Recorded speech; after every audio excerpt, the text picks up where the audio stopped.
पिछले 21 सालों में तारिक अनवर साहब को राज्यसभा पर खासदार बनाकर केंद्रीय कृषि राज्य मंत्री बनाया, माजिद मेमन साहब को राज्यसभा में खासदार बनाया, फौजिया खान मैडम को राज्यसभा का खासदार बनाया, मोहम्मद अफजल साहब को खासदार बनाया। हमारे पार्टी ने चुनाव लड़े बिना 4 लोगों को राज्यसभा में खासदार बनाया, हसन मुशर्रफ साहब को मंत्री बनाया, नवाब मलिक साहब को मंत्री बनाया, बाबा जानी दुरानी साहब को विधान परिषद का आमदार बनाया, ख्वाजा बेग साहब को आमदार बनाया, और आज मेरे जैसा छोटा कार्यकर्ता जिसके घर में कभी ग्राम पंचायत का सदस्य नहीं रहा, वो राष्ट्रवादी युवक का महाराष्ट्र का अध्यक्ष बोल के आपके सामने खड़ा है। कितने महामंडल के अध्यक्ष हुए, गफ्फार मलिक साहब हो गए, कमल फारूकी साहब हो गए, नसीम सिद्दीकी साहब हो गए। मैं ऐसे कितने नाम बना आपको गिना सकता हूं जिनको राज्य मंत्री पद का दर्जा दिया।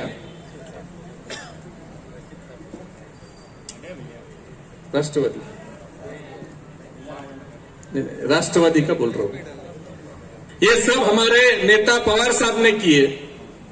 मगर आप उत्तर प्रदेश में 100 जगह विधानसभा की सीट खड़े करने जा रहे हो, आपके तेलंगाना में 100 सीट एक बार खड़े करके चुन के लाके बताओ। आसिफ भाई 3 दिन पहले उसमें के 10 उम्मीदवारों ने समाजवादी पार्टी में प्रवेश किया, और आज हम सब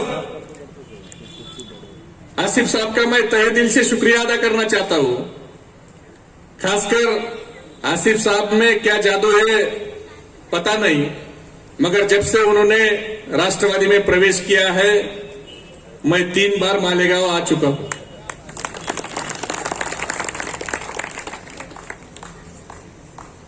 उनके में क्या जादू है पता नहीं कि मैं उनकी तरफ खिंचा चला आता हूं। मगर आपने सही फैसला किया, क्योंकि इस देश में भारतीय जनता पार्टी को रोकने की ताकत सिर्फ शरद पवार साहब में है। आप 2019 के पहले का दुनिया की सियासत का थोड़ा देख लीजिए। हिंदुस्तान में कर्नाटक में ज्यादा विधायक कांग्रेस के, मुख्यमंत्री बीजेपी का, मध्य प्रदेश में ज्यादा विधायक कांग्रेस के, मुख्यमंत्री बीजेपी का, गोवा में ज्यादा विधायक बीजेपी के, मुख्यमंत्री, ज्यादा विधायक कांग्रेस के, मुख्यमंत्री बीजेपी का। मगर उसी वक्त महाराष्ट्र में विधानसभा के चुनाव हुए, यहां पर 56 विधायकों वाला राज्य का मुख्यमंत्री बना, 54 विधायकों वाला उप मुख्यमंत्री बना, 47 विधायकों वाले मंत्री बने, और 105 विधायकों वाला राज्य में अपोजिशन लीडर बना। ये जादू सिर्फ देश की राजनीति में एक ही आदमी कर सकता है, और वो आदमी का नाम शरद पवार साहब है। जब ये महाविकास आघाड़ी की सरकार बनी भोसले जी, तब मुझे पता नहीं आप में से कितने लोगों ने वो वीडियो देखा, एक शायरी का प्रोग्राम हुआ, क्योंकि शायरी मालेगांव में बहुत फेमस है। 3 चीजें मालेगांव में आने के बाद उसको कोई भूल नहीं सकता, यादगार का पान, जावेद की चाय और इरशाद भाई की शायरी। और वो शायरी के प्रोग्राम में भारतीय जनता पार्टी के जो प्रवक्ता है, जो सब में ज्यादा टीवी पर आके बकबक करते हैं, संबित पात्रा उस प्रोग्राम में हाजिर थे। और संबित पात्रा के सामने वहां पर शायर ने शायरी की। जब महाविकास आघाड़ी की सरकार बनी उसके बाद का वो प्रोग्राम था, और शायर ने कहा कि किसी ने मुझसे पूछा चाणक्य कहाँ है, किसी ने मुझसे पूछा चाणक्य कहाँ है, मैंने उससे कहा चाणक्य दिल्ली में है मगर पिताजी महाराष्ट्र में है। ये ताकत हमारे नेता पवार साहब में है।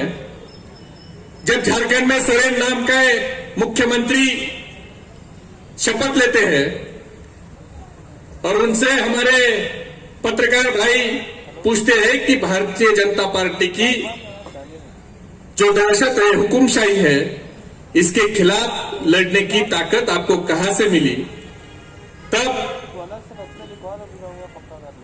कांग्रेस के मुख्यमंत्री सोरेन पत्रकार भाइयों से कहते हैं कि भारतीय जनता पार्टी की हुकुमशाही और दादागिरी के खिलाफ लड़ने की ताकत मुझे शरद पवार साहब से मिली। आज उत्तर प्रदेश में 14 विधायकों ने पार्टी बीजेपी छोड़ी, 3 मिनिस्टरों ने छोड़ी और समाजवादी पार्टी में प्रवेश किया। उन्हें पत्रकार भाइयों ने पूछा कि आपने ये फैसला कैसे किया, तो उन्होंने कहा शरद पवार साहब से मिलकर हमने ये फैसला किया। ममता दीदी के पश्चिम बंगाल में पवार साहब की सभा मांगी जाती है, पवार साहब हॉस्पिटल में है, जा नहीं सकते, तो पवार साहब का लेटर वहां प्रचार में यूज किया जाता है। ये ताकत आज शरद पवार साहब की है। और आसिफ भाई का इसलिए मैं शुक्रिया अदा करना चाहता हूं कि आसिफ भाई ने पवार साहब के विचारों पर काम करने का फैसला किया। आज देश में क्या वातावरण हो रहा है राजेंद्र भोसले साहब, जैसे जैसे चुनाव आएंगे हिंदू मुस्लिम में नफरत पैदा करने का काम अभी भारतीय जनता पार्टी कर रही है। 3-4 दिन पहले कर्नाटक में क्या हुआ, हमारी एक बहन हिजाब पहनकर जा रही थी, कुछ लोगों ने उसके साथ बदसलूकी की। कर्नाटक सरकार ने कहा कि हिजाब पहनने पर रोक लगाई, हिजाब पहनकर आप स्कूल में जा नहीं सकते। कर्नाटक सरकार से मैं कहना चाहता हूं कि हमारा देश के संविधान ने हमें अधिकार दिया है कि हम हर समाज अपने समाज के हिसाब से रह सकता है, खा सकता है। इसलिए वो जब हमारे संविधान ने हमको अधिकार दिया तो रोकने वाले आप कौन होते हो। आज मुझे फक्र है भोसले साहब कि हम हिंदुस्तान में रहते हैं, क्योंकि यहां हिंदू मुस्लिम सिख ईसाई सब भाईचारे से इस देश में रहते हैं। यहां हमारा हिंदू धर्म भगवत गीता के अनुसार चलता है, हमारा मुस्लिम इस्लाम धर्म कुरान के मुताबिक चलता है, हमारा क्रिश्चियन धर्म बाइबल के मुताबिक चलता है, मगर मेरा भारत देश डॉक्टर बाबा साहब आंबेडकर ने बताए लिखे गए कॉन्स्टिट्यूशन पर चलता है। यह हक आपको किसने दिया? जैसे ही कर्नाटक में हिजाब की बात आई, सुप्रिया ताई ने लोकसभा में बात रखी कि हम आपको पूछकर क्या पहनना है आपको पूछेंगे, क्या खाना है आपको पूछेंगे। ये कॉन्स्टिट्यूशन के हिसाब से सही नहीं है। और इतनी अच्छी बात रखी आसिफ भाई, परसों मैं अक्कल कुआ में था और अक्कल कुआ में मैं जामिया में जाकर मौलाना वस्तानी साहब से मुलाकात की। जैसे ही मैंने उनको सुप्रिया ताई का स्पीच बताया, वस्तानी साहब खुश हो गए और कहे कि मुझे सुप्रिया ताई से बात करनी है। और फोन लगाकर हमने उनकी बात करवाई। हमारे हिंदुस्तान में जब मुस्लिम हमारे बहनों की बात आती है तो सुप्रिया ताई सुळे नाम की शेरनी लोकसभा में हमारे लिए आवाज उठाने के लिए खड़ी होती है।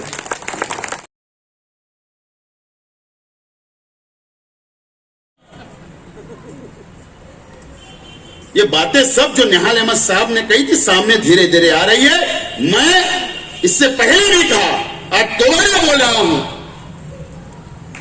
कि मजहब के नाम पर दोबारा इस शहर को इस्तेमाल करने की कोशिश मालेगांव शहर के अंदर की जा रही है।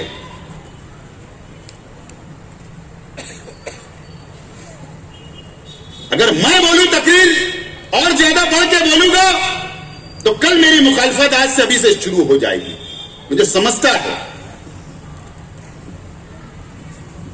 फिर एक मर्तबा मजहब का सहारा लिया जा रहा है।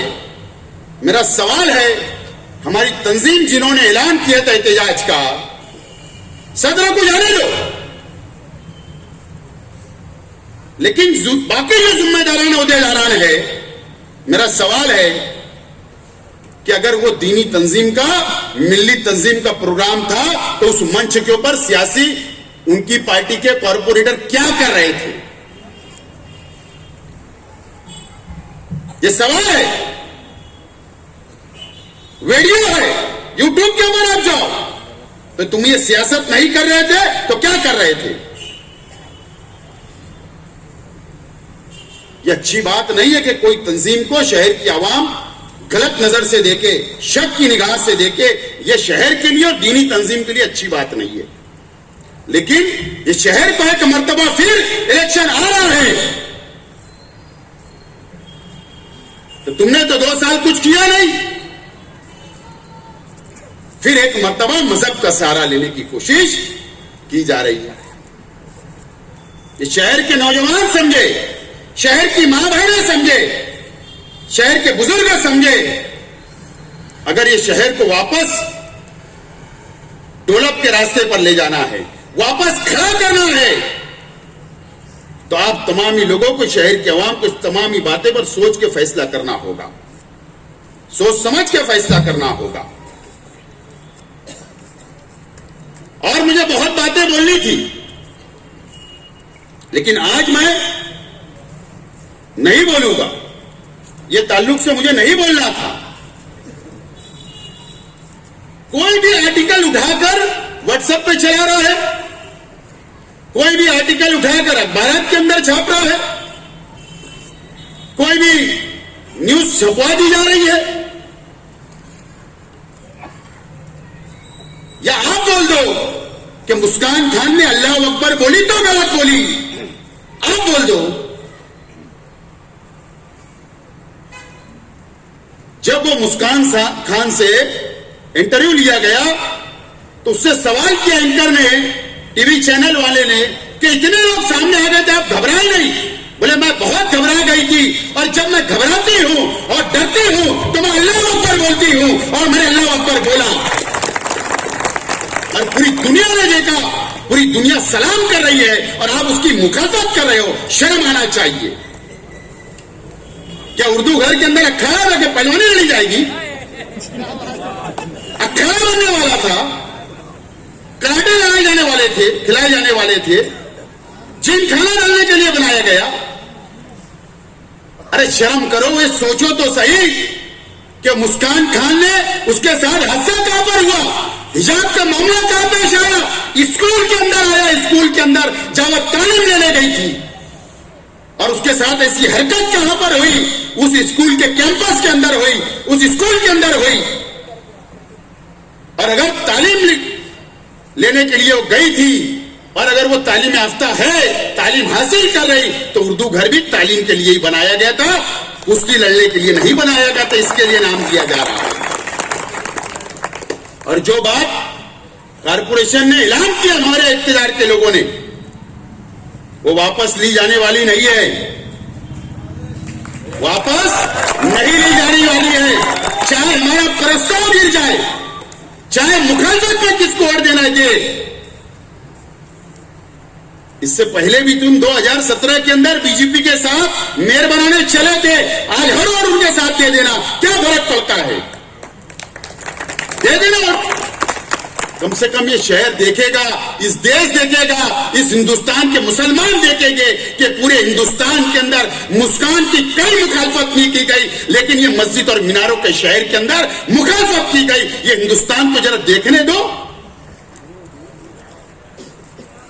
देखेंगे हिंदुस्तान। हम भी उस दिन का इंतजार कर रहे हैं कि आप में कितना दम है और आप कितनी मुखालफत करते हो, देखेगा हिंदुस्तान।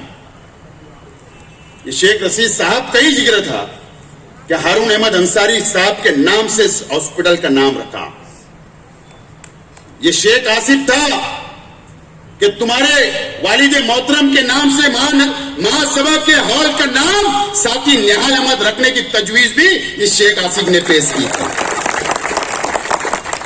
स्टैंडिंग कमेटी का हॉल हाजी शब्बीर सेठ के नाम से हमने तजवीज पेश की थी, तुमने नहीं किया था। मौलाना आजाद भवन म्युनिसिपल कॉर्पोरेशन को इमारत को नाम देना, वो भी हमने तजवीज पेश की थी। ये सब काम हमारे हैं। और अगर यकीन मानो, मैं ईमानदारी से बोलता हूं,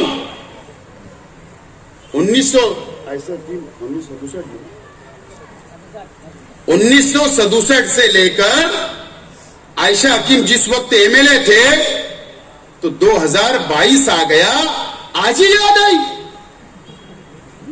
क्या बात है?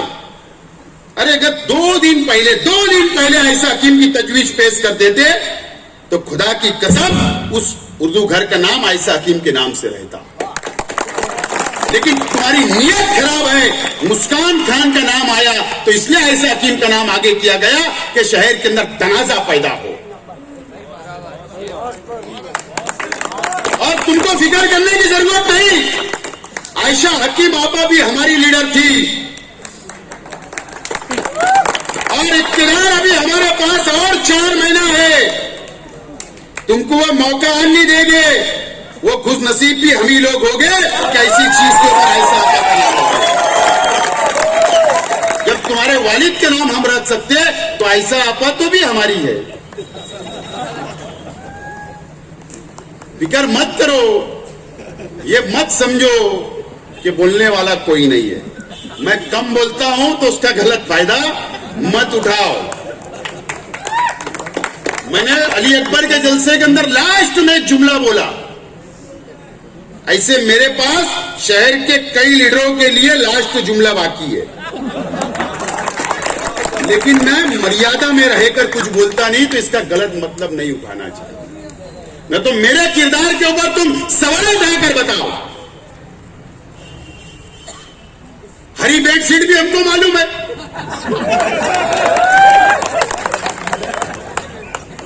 हाईवे का पेट्रोल पंप भी हमको मालूम है, बहुत कुछ मालूम है मेरे को। लेकिन मैं नहीं बोलता, मर्यादा में रहकर तहजीब बरकरार रखते हुए शहर की बोलता हूं। तो इसका मतलब ये नहीं कि हमारी मुंह में जबान नहीं है। वक्त आने दो, बहुत कुछ मटेरियल बाहर लाऊंगा, बहुत मटेरियल है। अभी जरा वक्त का इंतजार करना पड़ेगा। वो पैजामा और नाली वाली बात तो मालूम है आपको। अब उसके अंदर तो फेविकॉल लगा के लटक दिया गया। फेविकॉल वो एडवर्टाइज आती ना, टूटेगा नहीं।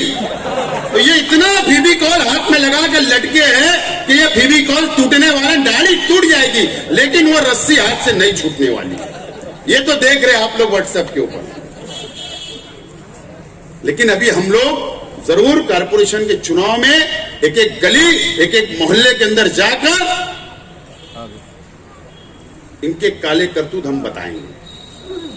बहरहाल शहर की आवाम को, नौजवानों को बहुत सोच समझ के फैसला लेना है। बहुत मां बहनों को बहुत सोच समझ के लेना है। और आप तमाम ही लोग ये अपनी गली मोहल्ले के अंदर ये देखना। मैं सारिक उस्मानी साहब आपसे, रईस उस्मानी साहब आपसे मेरी बात हुई, असलम भाई से बात हुई, शकील भाई, हम लोग बैठे थे 4 लोग कल। ये बात हुई कि बोले मजहबी माहौल बनाने की कोशिश की जा रही है। अच्छा है, अल्लाह रसूल की बात होगी, दीन की बात होगी तो बुराई क्या है? बिल्कुल हमारी हिमायत है। मैंने सुना एक जगह इज्तिमा हुआ, इज्तिमा हुआ, अच्छी बात है, होना चाहिए, दीन की बात होना चाहिए। लेकिन वहां पर कोई आपा ने, भैया तो कुछ बताते नहीं, वो नहीं थे आए, तो आप समझेंगे कि कोई दूसरे आपा थे। बोले आप है ना, उनके ही पार्टी के लोगों को चुन कर देना पड़ेगा। वो जो कैंडिडेट देंगे उनको ही वोट देना पड़ेगा, ऐसा बोल दिया आपने। मैं मालूमात दे रहा हूं कि कौन से मदरसे की आपत्ति थी। बिल्कुल इज्तिमा बड़ा होना चाहिए, लेकिन वहां पर दीन की बात होना चाहिए। लेकिन अगर सियासी बात होगी तो हम मदरसे वालों को खत लिखेंगे कि भाई ये रोकना चाहिए। हमारी भी मां बहनें जाती, हमारी भी बेटियां जाती, हमारे भी बच्चे जाते। अगर ये बातें होगी तो ये मुनासिब नहीं है, ये शहर के लिए अच्छी बात नहीं है। ये शहर की इज्जत, ये शहर की बका सबसे पहले हमको अजीज है। तो ये तमाम ही बातें आप तमाम ही लोगों को अपने गली मोहल्ले के अंदर ध्यान देने की जरूरत है, इस्तेमाल ना हो। हालांकि आज मैं कुछ ज्यादा ही बोल दिया, मैं इतना ज्यादा नहीं बोलता, लेकिन हमारे मीडिया के साथी, अखबारात के नुमाइंदे, ये तमाम ही लोगों को भी इस ताल्लुक से सोचना चाहिए कि हम कौन सी खबर छाप रहे, कौन सी न्यूज हम छाप रहे, क्या मैसेज बाहर जाएगा। मुझे बताओ, ये अखबारात के अंदर छप रहा, मीडिया में यह बात आ रही कि मुस्कान खान की मुखालफत की जा रही है नाम के ताल्लुक से। अगर ये बात बाहर चले गई, स्टेट लेवल पर, देश लेवल के ऊपर चली गई, तो क्या मैसेज जाएगा इस शहर का, मुझे बताओ, क्या मैसेज जाएगा। तो ये तमाम ही बातें उन लोगों को समझना चाहिए कि ठीक है ना, इलेक्शन आएगा, दो हाथ कर लेंगे, स्टेट लगा देना, लेकिन कम से कम इस मामले में तो एक रहो। अल्लाह अकबर बोली हो बच्ची ने, कोई दूसरा नारा नहीं लगाई, कम से कम उसका हिमायत कर दो। और अभी 3 साल हजरत के पास है, हुकूमत से फंड लाए 20 करोड़ का, उर्दू घर है। अरे उर्दू कल्चर सेंटर बनाकर जो नाम देना आप दे देना, हम भी हिमायत कर देंगे, तुम्हारा सत्कार कर देंगे। कम से कम इसकी तो मुखालफत मत करो। खैर हजरत ने अभी नहीं करा, लेकिन 2 बयान आ रहे सामने, देखेंगे वक्त वक्त। बहरहाल आज और कल उनके घर में खुशी का दिन है, इसके लिए जिनको ज्यादा छोड़ देते हैं।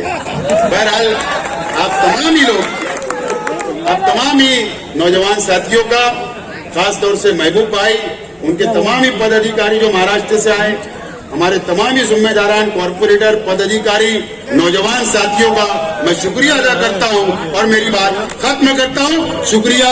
जय हिंद, जय राष्ट्रवादी। आए हुए सभी लोगों का शहर राष्ट्रवादी कांग्रेस पार्टी की जानिब से शुक्रिया अदा किया जाता है। अस्सलाम वालेकुम। मैं जिम्मेदारान से गुजारिश करता हूं कुर्सियों को समेट लें। तमाम मुंतजमीन से गुजारिश करता हूं बराए मेहरबानी कुर्सियों को समेट लें। भाई तमाम दोस्तों से गुजारिश करता हूं कुर्सी